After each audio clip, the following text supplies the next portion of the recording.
성도 여러분, 한 주간 동안 잘 계셨습니까? 건강하셨습니까? 하나님의 은혜와 축복이 사랑하는 성도 여러분들에게 함께 하시기 바랍니다. 미국 대선을 보면서 우리나라가 얼마나 훌륭한 나라인지,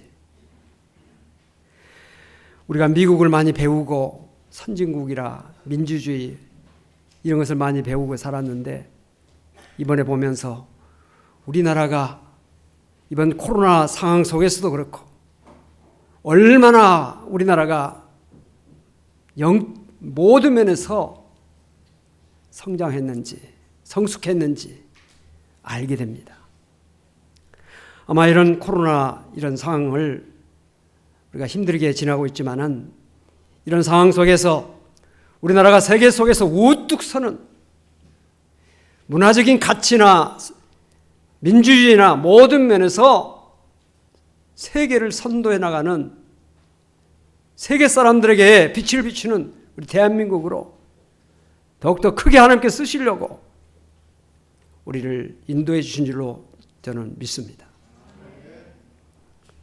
합력하여 손을 이루시는 하나님께서 반드시 큰 은혜와 축복으로 우리나라를 축복하시고 우리 민족을 축복해 주실 줄로 믿습니다. 우리의 믿음도 이런 상황 속에서 하나님께서 정말 기뻐하시고 하나님께서 축복하시는 그런 믿음으로 새로워지는 이번 기회가 꼭 되어지기를 주 이름으로 축원을 드립니다. 코로나 상황 때문에 힘들고 어려운 시대를 우리가 다 지금 겪고 있고요. 어려운 때를 우리가 지금 지내고 있습니다. 경제적으로, 사업적으로, 직장, 여러 가지 어려운 문제를 우리가 지금 겪고 있습니다. 뿐만 아니라 건강의 문제나 물질의 문제나 가정, 자녀, 인간관계 등등 여러 가지 어려운 문제가 우리에게 있습니다. 여러분, 이런 상황 속에서 우리가 말씀을 보면서 성경 말씀은 진리구나 하는 것을 깨닫습니다. 욥기서 5장 7절에 보면 사람은 고난, 즉 고생을 위해서 난나니 불꽃이 위로 날아가는 것 같으니라. 우리 인간은 고난을 위해서 태어난 존재처럼 고난 속에서 살고 있다는 거죠. 고난을 받고 사는 것이 우리 인간의 자명한 원리다 하는 것을 새삼 알게 됩니다. 이런 말이 있습니다. 인생이란 나에게 일어나는 10%의 사건과 그 일어난 일에 대한 90%의 반응과 태도로 구성된다. 즉 우리에게 다가온 모든 일은 우리 인생의 10%의 사건이지만, 그 사건을 맞이해서 우리가 어떤 반응과 태도를 가지고 사느냐가 정작 우리 인생을 결정한다는 것이죠. 고난은 우리 인생의 10% 사건이지만 이 고난에 대한 반응과 태도는 우리 인생의 90%를 결정짓는 중요한 것이라는 사실을 우리는 알아야 합니다. 고난이라고 하는 말은 영어로 suffering이라고 말합니다. 헬라어로는 파데마, 한자로는 쓸고 어려울 난, 그래서 고난, 괴로움과 어려움을 아울러서 이루는 말을 고난이라고 우리는 말합니다. 비슷한 말로 고초라고 하는 말도 있죠. 괴로움과 어려움을 아울러 이루는 말. 그런가 하면 고생이라고 하는 말도 있습니다. 어렵고 고된 일 겪고 그런 일이나 생활을 고생.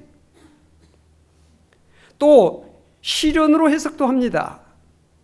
겪기 어려운 단련이나 고비, 의지나 사람됨을 시험해 보는 것. 어려움을 당해 보면 단련이 된다는 거죠. 또 시험해 볼 수 있어요. 보통 때는 그 사람됨을 알 수 없지만 어려움을 당해 보면 그 사람이 이런 사람이구나 하는 것을 알게 된다는 것이죠. 그래서 시험이라고 하는 말로도 해석합니다. 실력을 검사하고 평가하는 것, 사람의 됨됨이를 알기 위해서 떠보는 것, 이것이 시험인데, 고난이라고 하는 것도 하나님께서 우리의 믿음을 측정하시고 또 우리의 믿음을 살피시기 위해서 고난이라고 하는 그런 것을 주신다는 것이고요. 또 그런 고난을 통해서 우리가 시험 보면 자꾸 실력이 향상되는 것처럼 우리의 믿음이 향상되고 성장하게 된다는 것이죠. 고난 없는 사람은 없다 하는 사실을 우리는 알아야 됩니다. 역사가들은 알렉산더 대왕을 가장 위대한 정복자라고 말합니다. 그 알렉산더 대왕이 군사들을 이끌고 세계를 정복해 나가는데 병사들이 불만을 가지고 있었습니다. 왕은 우리의 어려움과 상처를 몰라준다. 반역을 일으키려고 하는 그런 마음들을 가지고 있었을 때 알렉산더 대왕이 병사들 앞에서 이런 말을 했습니다. 자, 너희 중에 상처가 있는 자는 와서 옷을 벗고 그 상처를 내게 보여라. 그러면 나도 내 상처를 보여주겠다. 내 몸에는 성한 곳이 하나도 없다. 나 역시 칼과 날아오는 화살과 돌에 몸이 상했다. 너희를 승리와 영광으로 인도하는 동안 나는 수없이 날아오는 돌과 몽둥이를 맞아서 상처가 내 몸에 가득 차 있다. 고난 없는 사람은 아무도 없다는 것 뿐만 아니라 고난 후에 영광이 온다는 사실을 우리에게 말해주고 있습니다. 이와 같이 사람들에게는 크고 작은 많은 고난이 있는데 이 고난이 다가왔을 때 그 고난을 이겨내고 승리하는 사람이 있는가 하면 고난을 이기지 못하고 패배하는 사람도 있습니다. 고난을 당해서 하나님을 멀리 떠나버리는 사람이 있는가 하면 고난을 당해서 하나님을 더 가까이 하는 사람이 있는 것이죠. 우리가 성경책을 보면 딱 가운데를 펼치면 욥기서가 펼쳐집니다. 그 욥기서는 고난 중에 살아가고 있는 우리 인간들이 고난을 어떻게 맞이해서 어떻게 해결해 나갈 것인가 하는 것을 알게 해주는 귀중한 책입니다. 욥이라고 하는 사람 어떤 사람입니까? 욥기 1장 8절에 보니까 동방의 의인이라 하나님께서 인정하신 사람입니다. 뿐만 아니라 많은 소와 양, 가축을 가지고 있는 부자였습니다. 또 그에게는 10자녀가 있었습니다. 다복한 사람이지요. 그런데 그런 욥에게 감당하기 어려운 고난이 다가왔습니다. 먼저는 그에게 물질의 고난이 다가왔습니다. 그의 모든 재산이라고 말할 수 있는 소, 양, 낙타 이 모든 것들이 하루아침에 스바와 갈대아 사람들이 와서 다 빼앗아가 버렸습니다. 몰수당한 거죠. 재산 몰수. 종들도 하늘에서 불이 내려와서 다 태워 죽여버렸습니다. 종들도 다 없어졌습니다. 그 당시 종도 큰 재산이었죠. 재산이 모두 다 없어지게 된 것입니다. 그것만이 아닙니다. 10자녀들이 함께 모여서 오손도손 우애를 나누면서 식사를 하고 있다가 집이 무너져서 그 10자녀가 다 죽어버렸어요. 한꺼번에 죽었습니다. 한둘도 아니라 10자녀가 있는 모든 자녀가 다 죽었습니다. 얼마나 큰 고난입니까? 거기서 끝나지 않습니다. 이제는 욥의 자신의 몸에 고통스러운 병이 왔습니다. 너무 극심한 피부병에 걸려서 재에 앉아서 귀앗장으로 자기 몸을 긁고 앉아있는 그런 상황에 처하게 됐습니다. 그의 아내마저 욥을 향해서 괴롭힙니다. 하나님을 욕하고 죽어라. 안팎으로 모든 물질적으로 또 마음의 심리적으로 너무 견디기 어려운 그런 고난을 당했습니다. 인간이 당할 수 있는 최대의 고난을 당하고 있는 것이죠. 욥의 훌륭한 점은 어디에 있습니까? 그런 극심한 견디기 어려운 인간으로 참기 어려운 그런 고난을 당했을 때 그 고난을 이겨냈다는 것이에요. 그것이 욥의 훌륭한 점입니다. 야고보서 1장 12절에 보니까 고난을 이긴 자가 복이 있다. 참는 자가 복이 있다고 말씀하고 있습니다. 우리 같이 말씀을 읽겠습니다. 시험을 참는 자는 복이 있나니 이는 시련을 견뎌낸 자가 주께서 자기를 사랑하는 자들에게 약속하신 생명의 멸류관을 얻을 것이기 때문이라. 시험을 참는 자, 고난을 참는 자가 복이 있다. 생명의 멸류관에 상이 있다. 말씀하고 있는 것입니다. 고난에 대해서 몇 가지 진리를 우리가 생각할 수 있습니다. 첫째는 고난에는 분량이 있고 한계가 있다는 사실입니다. 무작정 한없이 고난이 오는 것이 아니라 분량이 있다는 것이에요. 정해진 양이 있다는 것입니다. 하나님께서는 욥을 시험하는 사탄에게 말합니다. 생명에는 손을 대지 말라. 한계를 그어줍니다. 고린도전서 10장 13절을 보면 우리가 잘 알고 있는 말씀입니다. 하나님은 우리 인간에게 고난을 주시지만 감당하지 못할 고난을 주시지 않는다. 또 감당할 수 있도록 하나님께서 도와주시고 피할 길도 주시고 하신다는 거예요. 우리 말씀을 같이 읽겠습니다. 사람이 감당할 시험 밖에는 너희가 당한 것이 없나니 오직 하나님은 미쁘사 너희가 감당하지 못할 시험 당함을 허락하지 아니하시고 시험 당할 즈음에 또한 피할 길을 내사 너희로 능히 감당하게 하시느니라. 아멘. 시험이 왔을 때, 어려움이 왔을 때 내가 감당하지 못하는 어려움은 없다. 반드시 감당할 수 있도록 하나님께서 피할 길을 주시든지 감당할 수 있는 힘을 주신다는 그런 믿음을 가지시길 바랍니다. 또 고난에는 반드시 유익이 있다는 사실입니다. 시편 119편 71절 우리 말씀을 함께 읽겠습니다. 고난당한 것이 내게 유익이라 이로 말미암아 내가 주의 윤례들을 배우게 되었나이다. 아멘. 고난은 매우 아프고 힘든 것이지만 그 고난을 통해서 우리는 하나님의 말씀을 깨닫게 되고 믿음을 갖게 된다는 것입니다. 우리에게 고난이 왔을 때 왜 내게 이런 어려움이 왔을까? 내게 왜 이런 고난이 왔을까? 생각해서 마음속에 죄가 느껴지고 이 죄 때문에 내게 이런 고난이 왔다고 자각이 되어지면 그 죄의 문제를 하나님 앞에 놓고 회개하면 되는 것이에요. 회개해야 돼요.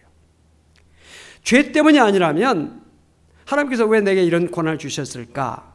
묵상하면서 하나님 말씀을 읽고 그 말씀을 묵상해 보면 반드시 하나님께서 우리에게 깨달아 주시고 그 깨달음을 우리를 진리 가운데 인도해 내는 것이죠. 또 고난에는 목적이 있습니다. 의미 없는 고난은 없는 것이라는 것이죠. 반드시 고난에는 의미가 있다. 목적이 있다는 것입니다. 욥기서 23장 10절 우리 같이 읽겠습니다. 그러나 내가 가는 길을 그가 아시나니 그가 나를 단련하신 후에는 내가 숨금같이 되어 나오리라. 고난이 와서 우리를 단련하는데 그 단련한 후에는 숨금같이 귀한 믿음, 하나님께서 쓰시는 귀한 사람, 훌륭한 사람들 보세요. 다 고난이라고 하는 터널을 거쳤어요. 그 고난이라는 용광로를 거쳐서 순금같이 귀한 사람이 된 것입니다. 고난 없이 훌륭한 사람이 된 사람이 없다라고 말해도 과언이 아니죠. 고난에는 목적이 있다. 우리를 더 큰 믿음의 사람으로, 더 큰 하나님의 영광을 위한 사람으로 세우시기 위한 하나님의 계획이 있다는 사실을 기억하고 결코 우리는 고난 앞에서 낙심하지 말고 결코 포기하지 말고 고난을 딛고 승리하는 성도 여러분 될 수 있기를 바랍니다. 고난은 반드시 이겨야 합니다. 따라서 합시다. 고난은 반드시 이겨야 한다. 패배하면 안 돼요. 고난이 오면 반드시 이겨야 돼요. 시험이 와도 반드시 이겨야 돼요. 넘어질 수 있는 가능성, 넘어질 수 있는 당위성이 수천 번, 수만 번, 말할 수 없이 많이 있다 할지라도 시험 당했을 때 그 시험을 반드시 이겨야 돼요. 시험에 넘어지면 자기 손해예요. 자기 파멸이에요. 시험을 반드시 이기는, 고난을 반드시 이기는 성도가 되어지기를 바랍니다. 자, 그러면 고난을 이겨야 되는데 이 고난을 이기는 방법이 뭔가? 어떻게 고난을 이길 수 있는 건가? 욥기서는 우리에게 교훈해 주고 있습니다. 첫째는 예배를 통해서 고난을 이긴다는 사실이에요. 욥기서 1장 20절을 보니까 고난을 당했을 때 욥이 어떤 자세를 가졌습니까? 우리 같이 말씀을 읽겠습니다. 욥이 일어나 겉옷을 찢고 머리털을 밀고 땅에 엎드려 예배하며 고난을 당했을 때 예배했다는 것이에요. 여러분, 욥이 이 고난 중에서도 하나님을 떠나거나 하나님을 원망하는 그런 자세를 갖는 것이 아니라 하나님을 더 가까이 하며 하나님을 예배했습니다. 야고보서 5장 13절에 보니까 너희 중에 고난당하는 자가 있느냐? 그는 기도할 것이요. 즐거워하는 자가 있느냐? 그는 찬송할지니라. 고난당했을 때 기도하고 찬송하라는 것이에요. 이 예배지요. 예배. 이 코로나19의 상황 속에서 직장, 가정, 물질, 건강 각가지 어려움이 우리에게 있는데 이럴 때 우리는 더욱 기도해야 됩니다. 더욱더 하나님을 찬양해야 됩니다. 교회에 나와서만 찬양하고 기도합니까? 아니에요. 비대면 상황, 영상 예배를 드리는 그런 상황일지라도 찬송과 기도를 놓지 말고 어느 자리에서나 어떤 위치에서나 어떤 상황 속에도 찬송하고 기도하라는 거였죠. 이것이 믿음의 자세입니다. 욥은 고난 중에 하나님 앞에 예배드렸어요. 예배는 축복의 통로입니다. 우리 성도들이 힘을 얻는 그 장소가 예배 장소예요. 찬송할 때 힘이 생깁니다. 용기가 생깁니다. 찬송할 때 마음에 슬픔이 사라지고 기쁨이 옵니다. 기도할 때 절망이 사라집니다. 말씀을 들을 때 우리가 새로워집니다. 듣는 자는 살아나리라. 말씀을 들으면서 우리가 살아나는 거예요. 병든 자가 일어나게 되고 절망한 자가 절망을 딛고 일어나게 되는 것이죠. 어려움 당할수록 힘들수록 일주일에 한 번 드리는 예배가 아니라 시간 하나님 앞에 예배드리며 시간 하나님을 찬양하며 기도하는 그런 믿음의 자세를 가져야 돼요.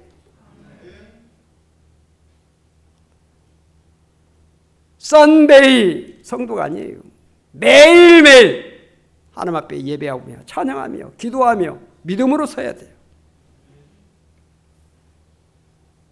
그럴 때 영육간에 주시는 하나님의 은혜와 축복을 받게 될 줄로 믿습니다. 그 다음에 고난을 이기는 방법 비결은 뭐냐? 고난당할 때 하나님의 주권을 인정해야 돼요. 하나님의 주권. 1장 21절 말씀을 함께 읽겠습니다. 이르되 내가 모태에서 알몸으로 나아서온즉 또한 알몸이 그리로 돌아가올지라 주신 이도 여호와시요 거두신 이도 여호와시오니 여호와의 이름이 찬송을 받으실지니이다 하고 모든 것이 하나님께로부터 주어진 것이다. 내 생명, 내 건강, 내 물질, 내 가정, 내 사업, 내 직장, 내 모든 삶의 순간순간이 다 하나님께 주신 은혜예요. 하나님은 우리에게 모든 것을 주신 창조주 하나님, 우리의 일용할 양식뿐만 아니라 우리의 필요한 모든 것을 공급해 주신 하나님이신데 우리가 가지고 있는 모든 것은 다 하나님의 것이다. 하나님이 주권을 가지고 계신 분이라는 것을 인정하는 것이 고난을 이길 수 있는 비결이에요. 욥은요, 재산 다 강탈당했죠. 다 뺏어갔습니다. 근데 하나님의 주권을 인정하고 나니까 이 재산 내가 아니야. 하나님께서 거두가셨어. 그러니까는 이겨낼 수 있는 거죠. 자녀, 10자녀, 내가 난 것 같지만 내 것이 아니라 하나님의 것이다. 내 자녀들은 하나님께 주신 하나님의 선물이요, 하나님의 기업이요, 하나님의 것이라고 하는 것을 인정했을 때 물론 마음이 아프고 힘들지만 이겨낼 수가 있었던 거예요. 주신 분도 하나님이시요 거두어 가신 분도 하나님이시다. 이 믿음을 갖게 되었어요. 이 믿음을 가지고 승리한 겁니다. 어느 가정에 외아들이 있었습니다. 인물도 좋고 머리도 좋고 참 잘 자라는 외아들이었는데 남편이 해외로 취업을 갔습니다. 해외 취업을 가서 일하다가 이제 남편이 돌아갈 쯤 됐는데 갑자기 이 아들이 사고로 죽고 말았어요. 얼마나 힘들고 어렵겠습니까? 남편에게 어떻게 말할 수도 없고 남편 만나면 이야기 되겠다. 공항에 나갔습니다. 남편이 공항에 출구에 나오면서 아들은 왜 안 왔느냐고 묻습니다. 그때 여자가 말합니다. 여보, 내가 한번 물어볼게요. 뭘? 우리 집에 어떤 분이 귀한 보석을 맡겼는데 그걸 맡겨놓고 해외에 잠깐 갔다 오겠다고 그랬는데 해외에서 갔다 와가지고 그 보석을 달라고 그러는데 어찌하면 좋아? 당연히 줘야지. 그 주인한테 돌려줘야지. 그거 가지고 있으면 되나? 하고 남편이 말했습니다. 그때 이 아내가 말했습니다. 여보, 하나님께서 우리에게 귀한 보석을 맡겨주셨는데 그것이 아들이에요.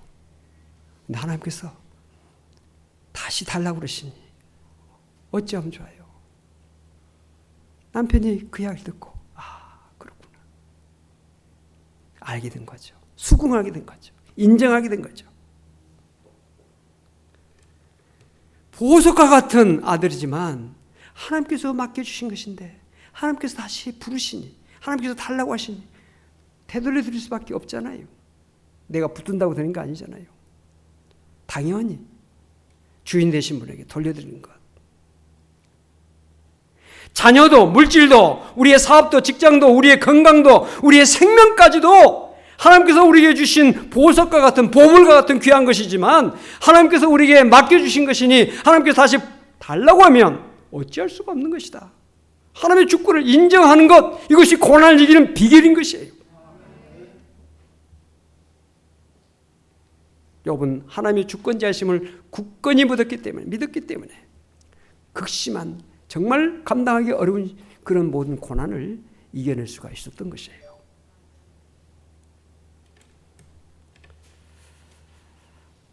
그 다음에 한 가지 생각하는 것은 고난당할 때 우리 입술로 범죄하지 말아야 합니다. 욥의 고난 중에서도 하나님을 향하여 입술로 범죄하지 않았다라고 말씀하고 있습니다. 1장 22절 말씀 우리 함께 읽겠습니다. 이 모든 일에 욥이 범죄하지 아니하고 하나님을 향하여 원망하지 아니하라. 이 모든 일들, 이 엄청난 일들을 당하면서도 입으로 범죄하지 않았다는 것이에요. 하나님을 향하여 원망하지 않았다는 것입니다. 우리가 힘들고 어려우면요, 가장 하기 쉬운 것이 뭐냐? 원망이에요. 하나님을 원망합니다. 하나님 이럴 수가 있습니까? 하고 바로 하나님을 향하여 원망하는 경우들이 많습니다. 또 부모를 왜 날라주셨어요? 부모를 원망합니다. 왜 내가 이렇게 자라도록 그렇게 하셨어요? 또 형제를 원망합니다. 형이 돼가지고 또는 뭐 누나가 돼가지고 동생이 좀 도와주지. 형제를 원망합니다. 친구도 원망하고요. 이웃도 원망합니다. 그러나 욥은 원망하지 않았습니다.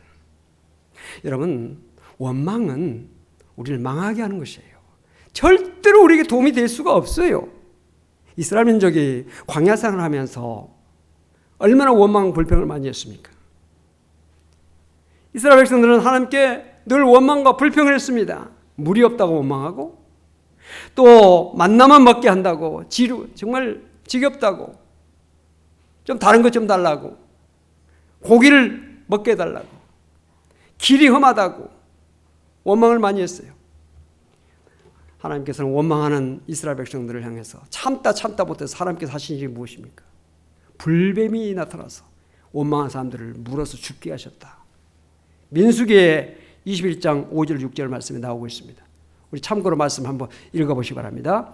백성이 하나님과 모세를 향하여 원망하되 어찌하여 우리를 애굽에서 인도하여 내어 이 광야에서 죽게 하는가? 이곳에는 먹을 것도 없고 물도 없도다. 우리 마음이 이 하찮은 음식을 싫어하노라 하며 여호와께서 불뱀들을 백성 중에 보내어 백성을 물게 하심으로 이스라엘 백성 중에 죽은 자가 많은지라. 원망하면 망하는 일이에요. 행여나 여러분들 습관적으로 원망하는 사람 있습니까? 이제부터는 원망하지 말고 원망 대신에 감사, 원망 대신에 하나님께 기도하고 하나님께 찬양하는 성도가 될 수 있기를 바랍니다.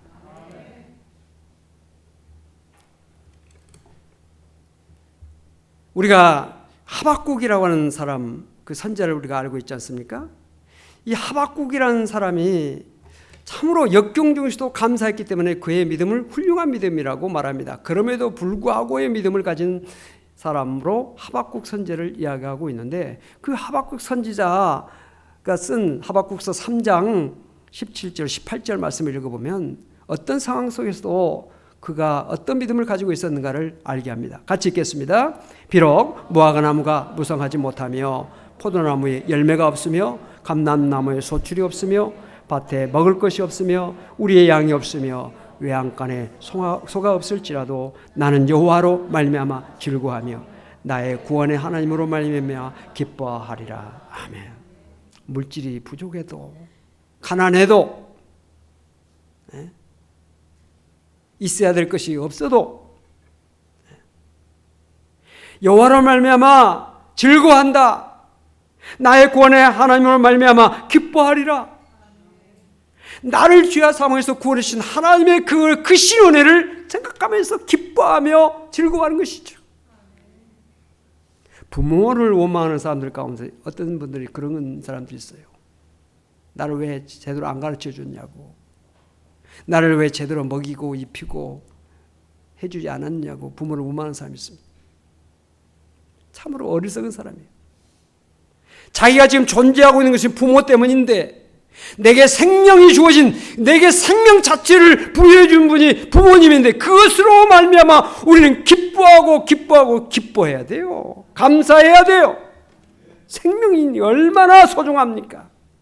생명보다 귀한 것이 도대체 어디에 있겠어요?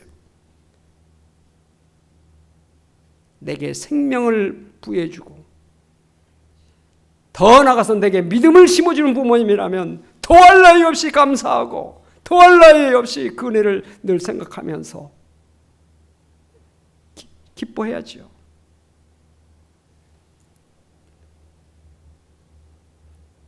여러분, 감사는 기적을 가져온다는 사실을 아시기 바랍니다. 감사는 놀라운 기적의 출발이에요. 욥이 고난 가운데서도 원망하지 않고 하나님을 찬양했을 때, 하나님께 예배했을 때 그의 노년에 갑절이나 복을 주셨어요. 코로나19가 우리를 많이 힘들게 하지만은 절대로 원망하지 말고 소망을 가지고 합력하여 선을 주신 하나님, 우리나라를, 이 민족을 세계 속에 우뚝 서는 BTS도 또는 한류 열풍을 일으키고 한국의 K-방역, K-문화, K-팝 세계적으로, 여러분, 미국, 영국, 프랑스, 독일, 스웨덴, 세계 대단한 나라들 우리가 한번 생각해 보세요. 미국의 대통령 선거를 보면서 야, 미국이란 나라가 이런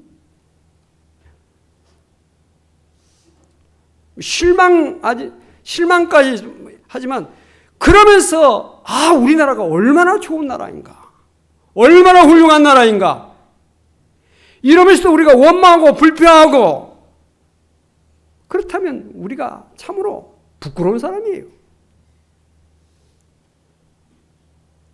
부끄러운 사람.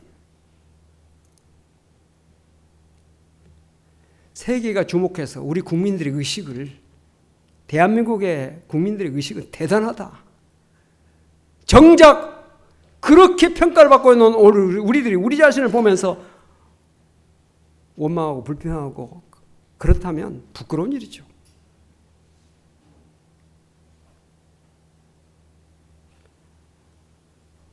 여러분, 감사하면서 어려움을 이겨내면 반드시 아름다운 열매, 풍성한 열매, 정말 축복의 미래가 우리나라에 열리게 될 줄로 믿습니다. 열리게 돼요. 신앙적으로도 마찬가지예요. 우리 교회적으로 마찬가지예요. 한국교회도 마찬가지예요. 한국교회도 몇몇 교회들이 여러 가지 참 사회 속에서 비난을 받고 한국교회 전체를 도매금으로 욕을 먹게 하는 그런 가운데 있지만은, 그런 것을 바라보면서 오늘 우리는 바로 서야 되겠다. 우리는 더욱더 진리 안에 바로 서야 되겠다고 하는 그런 자각을 하면서 우리 모두가 타산지석을 삼고 우리가 더욱더 믿음에 바로 서고 말씀에 바로 서면 합력과 서로 이루는 하나님의 역사가 있는 것이죠. 감사하면요 기적이 나타납니다.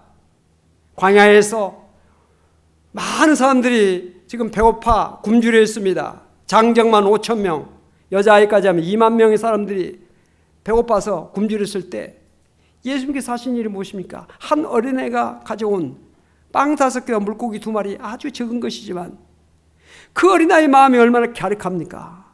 그 어린아이의 마음이 얼마나 감사한 일이에요. 예수님께서 그걸 붙들고 기도하셨어요. 어떤 기도하셨습니까? 감사 기도하셨어요. 하나님, 이 어린아이가 자기가 먹을 것도 부족한 것인데 이것을 가져왔습니다. 얼마나 주님께서 간절히 감사하면서 기도했겠어요. 감사하면서 기도하고 나눠줬더니 그것이 그 광야에 모여있는 수많은 사람들을 배불리 먹이고도 남은 것이 거두니까 12바구니에 가득 찼더라. 풍족한 하나님의 은혜가 임했던 것이에요. 죽은 나사로 무덤에 묻힌 지 나흘 됐습니다. 그의 누이들은 슬퍼서 울며 동네 사람들까지 다 슬픔 가운데 있었는데, 절망 가운데 있었는데 예수님께서 그 무덤 앞에 가셔서 하신 것이 무엇입니까? 감사하면서 기도했어요. 그랬더니 죽은 나사로가 살아났어요. 감사하면 무너진 여러분의 사업이 일어나고, 여러분의 자녀들과 여러분들의 사업, 여러분들의 직장, 여러분들의 모든 삶의 자리에 놀라운 축복의 길이 열린다는 사실 믿으시 바랍니다. 죽은 자도 살아났잖아요. 죽은 자도. 놀라운 기적이 나타나는 것입니다. 아인슈타인은 하루에 100번씩 감사했다고 합니다. 그런 노벨 물리학상을 받았고 인류 역사 속에서 가장 큰 공헌한 과학자로 인정받고 있는 것입니다. 여러분 인생 바꾸시기를 원하십니까? 원망 불평은 내 사전에서 빼버리고 감사를 많이 하시기 바랍니다. 예. 감사는 기적의 통로요, 기적의 열쇠예요. 시각장애자 오르가니스트가 하나 있었어요. 프랑스의 웅장한 성당에서 바하의 그 곡을 잘 연주한 세계 권위자로 인정받고 있었습니다. 그런데 그는 시각장애자였어요. 보이지 않는데도 불구하고 건반 앞에 앉기만 하면 마치 하나님의 임재가 임하는 것처럼 아주 영적으로 아주 은혜스러운 연주를 했습니다. 한 관광객이 그에게 물었습니다. 당신은 시각장애자이면서 어떻게 이런 훌륭한 연주를 할 수가 있습니까? 라고 물었습니다. 그때 그는 말했습니다. 나는 눈은 보이지 않지만 하나님께서 주신 귀와 하나님께서 주신 손과 발이 있습니다. 그것만으로도 충분히 훌륭한 연주를 할 수가 있습니다. 연과 노력을 통해서 보는 사람들보다 더 좋은 연주를 할 수가 있는 것입니다. 라고 말했습니다. 내게 없는 것 가지고 원망하고 불평하지 말고 내게 있는 것이 무엇인지를 살펴서 감사하면서 그것을 잘 활용하면 하나님께서 놀라운 은혜와 축복으로 여러분들에게 함께해 주실 줄로 믿습니다. 성경은 범사에 감사라고 그랬어요. 고난 중에서도 감사해야 돼요. 이것이 범사의 감사입니다. 하루에 100번 감사 한번 여러분들 실천해 보시기 바랍니다. 반드시 아름다운 열매, 축복의 열매, 풍성한 하나님의 놀라운 역사가 나타나게 될 줄로 믿습니다. 11월은 감사의 달이죠. 우리가 감사의 달을 맞이했다기보다도 우리가 범사의 모든 일에 항상 감사하면 반드시 복이 온다.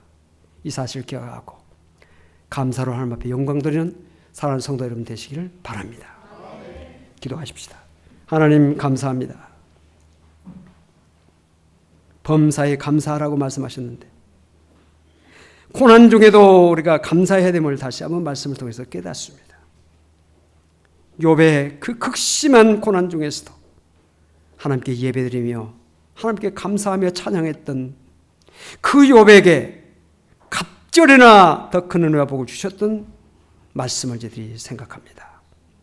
오늘 사랑하는 성도는 어려운 상황 속에서도 결코 낙심하거나 주저앉거나 절망한 자 되지 않게 하시고 믿음을 가지고 하나님을 향하여 일어서게 하시고 기도와 찬양과 말씀으로 나가는 우리 모든 성도들 되어서 예배를 통해서 주시는 하나님의 놀라운 은혜와 축복을 다 체험하게 도와주시옵시고 감사하는 자에게 기적을 베푸시는 하나님의 놀라운 능력과 은혜를 체험하는 우리 모든 성도들 되게 하여 주시옵소서.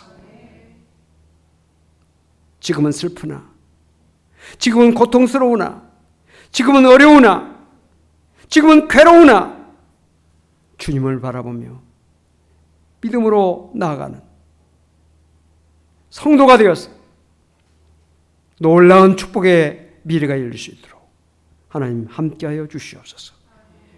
우리나라를 축복하시고 한국교회를 축복하시고 우리 모든 성도들의 자녀들, 가정, 직장, 사업장 다 복을 내려 주시옵소서. 더 큰 감사로 하나님 앞에 영광 돌리는 귀한 은혜를 허락하여 주시옵소서. 감사드리며 예수 그리스도 오늘 간절히 기도하옵나이다. 아멘.